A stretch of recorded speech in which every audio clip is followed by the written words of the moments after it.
या व्हिडिओमध्ये आपण बिग फ्रेंड ॲड 5 शिकणार आहोत। तर बघा, डिवाइस आहे तुमच्या समोर 6 ॲड 5 घ्यायचं। ॲड 10 लेस 5 तुमचा आन्सर आलेला आहे 11।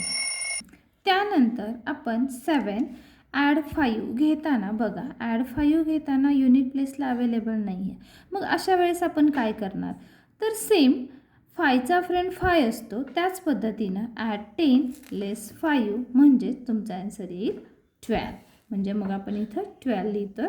त्याच्यानंतर 8 ॲड 5 ॲड 10 लेस 5 फिंगर्स ह्या प्रॉपर असाव्यात। त्याच्यानंतर खालचं आपण 10 प्लेसकडे जाऊया। 37 ॲड 5 ॲड 10 लेस 5। तर मला वाटतं 5चा फ्रेंड कसा वापरायचा हे तुमच्या लक्षात आलं असेल। तर हा फ्रेंड वापरून तुम्ही गणित सोडवण्याचा प्रयत्न करावा।